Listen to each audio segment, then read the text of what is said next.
All right, last bit, then you're free to go. Good type can stretch.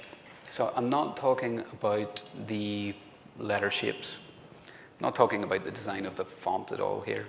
What I'm trying to express when I talk about type that stretches is the value or the investment over time.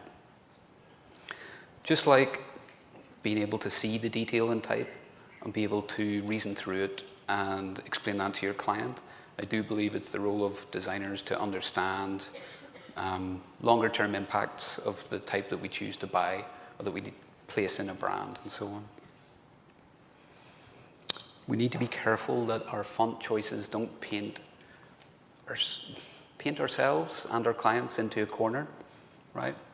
Because the use cases of today may be different from the use cases of tomorrow and so on. And so thinking about good type that stretches means asking questions that are not about the design itself. So questions like, who designed this? Will they be around in 5 years if I need to extend this? Is it worth it? Will I regret this? Those kinds of questions, I believe, are the role of the designer as much as the client. And so that requires an understanding of licensing. You don't need to know everything about licensing because, frankly, it's pretty boring. But knowing just enough, I think, is important. And so to generalize, there are really two kinds of licensing that I see when it comes to type. The first is perpetual licensing. So this is much like the very standard model. You go to My Fonts, you pay $39, you download a font, and with that you sign a license to use, that software. And it's sort of a one unit at a time model, and it's an ownership model. So you really own the license to use that type as soon as you've paid. Excuse me. And this, unfortunately, is really quite complex today. I think we can all admit, anyone who's bought a font, it's a little bit tricky to get your head around as a designer, I believe. And to zero in on something, I think part of the problem is that we are asking designers to know everything about the future use of the font at the point of purchase, which is sometimes unrealistic. So there are kind of two sets of questions, I would say, when it comes to buying a font or licensing for perpetual uses.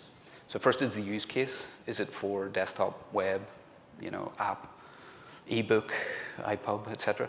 And then the second is the configuration based on that. How many users, how many page views, how many ad impressions, how many servers, and so on. And so it's all it's pretty complicated, and we're maybe being asked the wrong questions at the wrong time in the overall journey.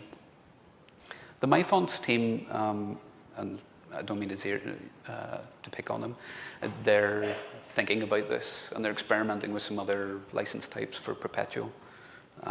This is one recent experiment where they're thinking about taking all of those use cases and other configurations and rolling them into one license called a creative license, which is specifically for the creation of content.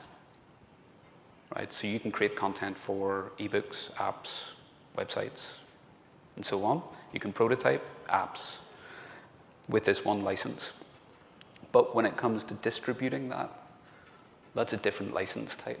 The distribution should really belong with the business owner or the brand who stands to make a profit off the product that includes that font. Okay. So anyway, there is some room for improvement within perpetual licensing. It will come. The second kind of licensing that you should be aware of is subscription, which is near and dear to the hearts of a lot of people at this conference. So this is an access model, right? So you don't pay upfront, you pay over time. And what you get access to is different than with perpetual, because you get access to all you can eat, a large library of type, and so on. And so I think what's interesting about the difference between perpetual and subscription to me, and actually what kind of changes the game, is not necessarily about how you pay or when you pay. It's more about the fact that the value for one is expected to grow, which is in subscription, and the value for the other is expected to be fixed. So if you think about Netflix today, you expect a new TV show and a new movie every week. That's a very different kind of expectation than is being set in the past with typefaces. On a perpetual model, I mean. Okay. Almost out of time, so I'm just going to leave you with a couple of thoughts on the value of type. So I'm hoping it's kind of obvious, hopefully, with all of these things that we've talked about, that a lot of effort goes into making type, making it thoughtfully and making it well. So fonts can take months or years. PMN Cecilia, which was released earlier this year, took 7 years to make. It's a crazy amount of time, and it's a labor of love. So think about the value just based on the effort, first of all, in type.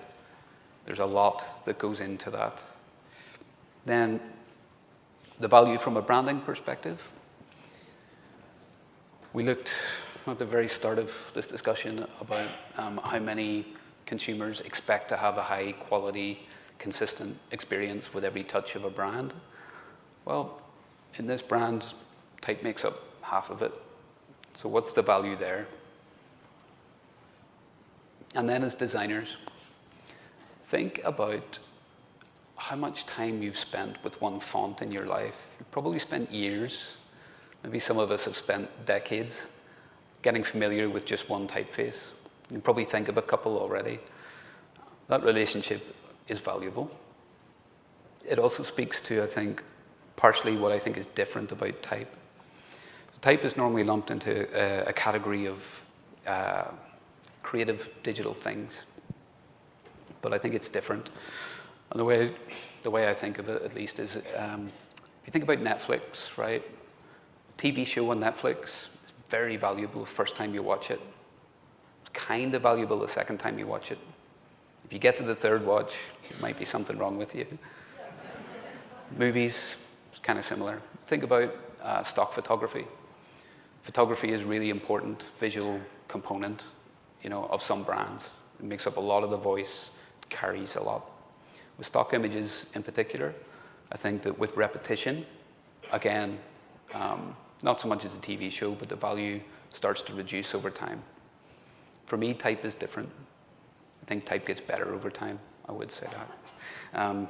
If you think about it, type being a raw and vital ingredient in any brand that speaks to consistency and all of those things, that can be remixed over time, that does just embed itself in the aesthetic of products and services and everything else that we know. To me, it's different, and it should be valued in a different way. And I think just all of that really speaks to the investment in type and the amount of time that you as a designer spend looking at it, rationalizing it, describing it to your customers, your clients, your teammates, and helping them understand that value. That's good type. Thank you.